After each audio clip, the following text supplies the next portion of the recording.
첫 번째 가볼까요? 예, 고생했다 김 부장. JTBC 토요일 드라마 서울 자가의 대기업 다니는 김 부장 이야기. 제가 가급적이면 저희 JTBC 드라마 얘기 안 하는데요. 정말 많은 이야기거리를 남기고 어제 시청률 7%, 아주 가장 높은 시청률을 올리면서 종방을 했습니다. 자, 모두를 울렸던, 저도 울었던 그 장면 잠깐 보시죠. 어이, 아유. 어이 백수, 어이 김백수 씨. 진짜 하지 말라니까. 와이프는 주말에 면접인데 일할 건데 너는 놀게. 진짜.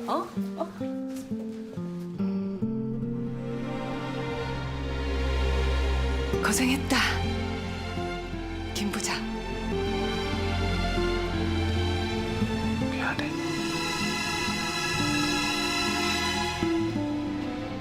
미안하게 뭐가 미안해.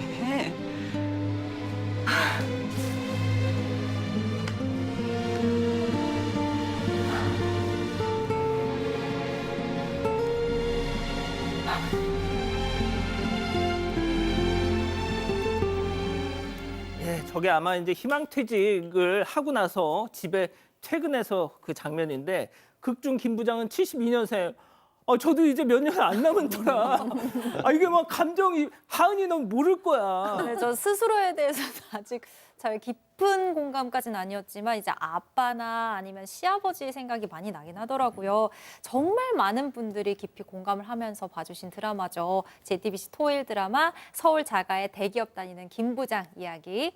어제 바로 종영을 했습니다. 드라마는 평생 일궈온 서울 자가와 대기업 부장이라는 타이틀을 한순간에 잃어버린 한 중년 남성이 비로소 자기 자신을 찾아가는 이야기로 전국 7.6%라는 자체 최고 시청률을 경신하면서 유종의 미를 거뒀는데요. 본래 SNS에서 연재를 하던 글이 원작입니다. 원작자인 송희구 작가가 당시 회사를 다니면서 본인 SNS에 연재를 하던 게 인기를 얻으면서 책이 출판이 됐고 그다음에 웹툰으로 그려지고 드라마까지 제작이 된 거예요. 화제성만큼이나 수많은 명장면을 낳았는데요. 특히나 7화에서 김 부장 역의 류승룡 씨가 25년을 다닌 회사를 퇴직한 뒤 아내 박하진 역할의 명세빈 씨와 나눈 대화 장면. 아까 보셨던 장면이 아주 크게 화제가 됐습니다. 바로 지난 주말에 명세빈 씨가 JTBC 뉴스룸에 출연을 해서 당시 류승룡 씨의 미안해라는 대사가 애드립이었다고 밝히기도 했죠. 그 말을 듣고 울컥해서 감정을 더 잘 살릴 수 있었다는 뒷이야기도 해주셨습니다. 우리 박지민 변호사님은 저 유승용 씨하고도 개인적으로 좀 많이 아신다면서요? 뭐 그렇기도 하고 또래라고 봐야 되겠죠. 유승용 씨가 72년생은 아니지만 72년생. 이 드라마 때문에 주목받지 못했던 우리 70년대생들의 얘기들이 나왔던 것 같아요. 이거 이후에 저 대기업 인사 보고 친구들하고 통화했던 기억이 납니다. 진짜. 올라갔거나 떨어졌거나 뭐 부장이거나. 그래서 항상 주목받지 못했고 변두리에 있던 우리 70년생들, 이제 사회에서 나가야 될 70년생들이 주목받던 드라마고 저도 보고 하여튼 저 장면은 상당히 너무 감동적이었습니다. 아내한테 그나마 아내가 그래 이해해줬던 명세빈 씨가. 그래서 감동적인 드라마고 우리도 있다라는 거 보여준 드라마가 아닌가 생각도 듭니다. 그러니까요. 좋습니다. 자, 다음 이어가죠. 뱀이다. 자, 운전 중 벌어진 충격적인 장면 제보 영상 만나보시죠. 쌩쌩 달리는 차 밖으로 길쭉한 무언가 방금 보셨나요, 꿈틀? 자, 급히 정차한 뒤에 제대로 보니 뺨이다. 자, 본인 스스로 유리창 위로 스스로가 얼마나 깊이 보이지도 않아. 유리창을 그냥 툭툭 쳐. 자, 유리창을 저리가 툭툭 쳐봐도 도망가기는커녕 운전자를 보면서 혀를 낼름낼름 아이 컨택까지. 나 너무 무서워. 이러다 다 죽어. 네, 같으면 진짜 정말 정신이 혼미해졌을 것 보기도 같아요. 싫어 진짜. 네, 정말. 어제 오후에 전남 고흥에서 목포까지 국도를 운전하던 제보자께서 겪은 상황이에요. 갑자기 옆 유리창에 저렇게 구렁이가 등장을 했고, 그래서 이제 뒤에 앉으신 일행분께서 촬영을 했는데 저렇게 매단 상태로 20분간 달렸는데 떨어지지를 않았어요. 그래서 어쩔 수 없이 이제 갓길에 세웠습니다. 계속 저렇게 갈 수는 없잖아요. 이제 제발 떨어져라라고 하는데 또 갓길에서도 20분 동안 안 떨어지는 거예요. 그래서 어쩔 수 없이 운전석 문을 여셨대요. 아유 왜 나와 밖으로? 아유. 근데 그제서야 떨어졌다고 합니다. 굉장히 좀 용기가 있으신 것 너무 같은데 싫어. 페트병을 이용해서 이렇게 갓길 밖으로 이렇게 밀어 넣으셨다고 합니다. 찾아보니까 구렁이가 국가 보호종이더라고요. 그래도 싫어. 그래도 무섭고 싫지요. 좋지는 않습니다. 이게 지금 전남 고흥에 전남 고흥입니다. 이 고금도라는 그 섬인데 여기서 제보자의 형이 이제 거주하면서 닭을 좀 키우는데 닭이 많다 보니까 구렁이들이 좀 다닌다 얘기가 있었는데 풀밭에 차를 대놨는데 아마 본네트나 뭐 밑으로 범퍼 안으로 구렁이가 들어간 것 같고요. 그 구렁이가 차가 움직이니까 튀어나온 거예요. 튀어나와서 이렇게 한 걸로 보이거든요. 어떻게 해요? 무섭지 않습니까? 근데 이제 사실은 2m 정도 넘는다고 해요. 근데 안 떨어지니까 저렇게 빡 쓰면서 하니까 너무 놀랐는데 어쨌든 영상 촬영도 했고요. 일단 지나가다가 떨어지긴 했고 2m 넘기 때문에 엄청난 크기의 구렁이를 발견한 것입니다. 양 변호사님은 옛날에 전남 순천에서 사실 때 저런 거 많이 보셨나요? 그러니까요. 지금 도시입니다. 거기도. 근데 사실 저 구렁이 아까 철영 김유라무라 얘기하셨지만 예전에는 그러니까 정말 예전에 과거에는 업이라 그래서 집집마다 구렁이 한 마리씩 천장에 살았다라고 하잖아요. 그래서 이사 가거나 집을 새로 지을 때 함부로 쫓으면 안 된다고 됐고 지금은 저희는 낯설어서 되게 징그럽게 보지만 구렁이는 독도 없어요. 아시다시피. 저는 오히려 이 친구가 겨울잠 잘 시기가 되는데 갑자기 낯선 곳에서 쫓겨나서 이게 겨울에 삶이 좀 힘들지 않을까 걱정이 드네요. 그러니까요. 좋습니다. 다음 이어갑니다. 벽 타는 산타 실종. 자, 크리스마스를 앞두고 자취를 감춘 산타 제보 영상 만나보시죠.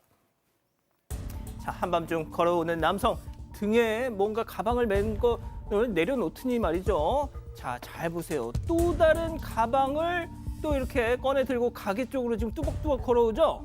자, 지금부터입니다. 까치발 들고 으라차차차차차차 벽에 붙은 무언가를 떼어놔진 가방 안에다 막 집어넣죠. 저렇게. 그러고는 건너편으로 다시 이동. 저 빵빵해진 가방을 들고 스르륵 사라지더라.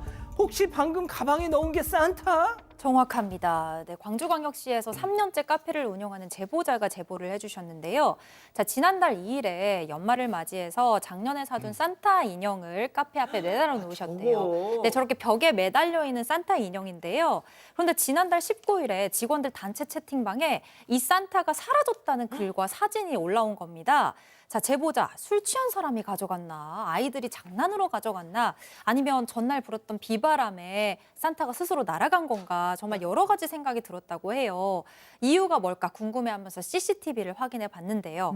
그날 새벽 4시 반쯤에 30, 40대로 보이는 한 남성이 카페 쪽으로 다가와서 백팩에서 쇼핑백을 꺼내서 주변을 살피더랍니다. 자, 그러더니 조명에 걸린 산타 인형을 끌어내서 가방 안에 쏙 담아 그대로 사라졌습니다. 그거 가져가서 뭐 하려고? 소고기 사 먹으려고? 도저히 이해가 안 가는 상황이고 경찰에서도 저 시간대가 새벽에 왔다라는 얘기를 계획범행일 수 있잖아요.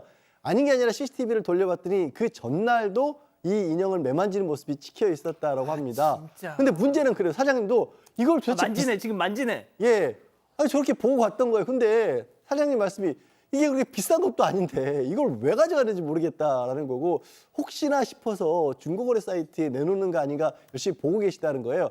가격이 문제가 아니라 손님들도 저 앞에서 사진도 같이 찍고 그러니까. 이게 추억이 담긴 인형이니까 사장님 꼭 돌려받고 싶으시답니다.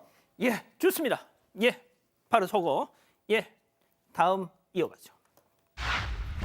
한 지붕 두 종교. 자, 집단 시성의 판단을 받아보고 싶으시다면서 제보해 주신 사연 함께 들어보시죠. 안녕하세요. 저는 현재 공시생인 20대 초반 여성입니다. 저희 가족은 10년 전부터 어머니를 따라서 다 같이 교회에 다녔는데요. 작년에 우연히 불교 교리를 접하면서 그때부터 저 혼자 절에 다니기 시작했습니다. 어머니께서 탐탁지 않아 하시길래 크게 티내지 않고 조용히 다녔는데요. 그러다가 며칠 전 다음 달에 있을 이사를 앞두고 짐 정리를 하던 중에 일이 터지고 말았습니다. 하은아, 이참에 짐 정리하면서 불상은 다 버려. 알았지? 엄마, 그게 무슨 말이야. 저 불상을 왜 다 버려? 나 다 가져갈 거야. 내가 너 절 다니는 거는 못 본 척했어도 우리 집에 불상 드리는 건 절대 안 돼. 아, 엄마, 나 공부하느라 시간이 없어서 직접 절에 갈 시간이 없잖아. 방에다 두고 기도하는 건데 그걸 치우면 어떡해. 너는 왜 잘 다니던 교회? 아우 됐고. 하여튼 한 집안에 두 종교는 없는 거야. 저 불상은 버리든지 다른 사람 줘. 알았지? 불교에선 부처님 불상을 집에 모으는 게 공덕 중에 하나라 함부로 버리면 절대 안 되거든요. 그리고 불상에 기도하는 게 저의 공시 생활에서 아주 중요한 루틴 중 하나인데 무작정 버리라고만 하니 답답할 따름입니다. 어머니는 기독교 집안에서 제가 엇나가는 행동을 한다고 생각하시고 그날 이후로 저와 대화도 안 하시려고 하는데요. 저는 대체 어떻게 해야 할까요? 자, 참 예민한 주제가 되겠네요. 기다리고 기다리셨던 부처 해접타임 6천여 분의 우리 가족 여러분들 채팅창에 OX로 함께 참여해 보시죠. 먼저 엄마입니다. 아이고 이놈의 집에 정신 좀 차려 이거사. 너 왜 이렇게 됐어?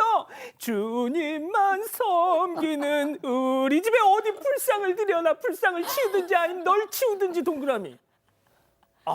감사합니다. 자, 다음 사연자 딸이에요. 엄마, 나도 교회 다녀봤어.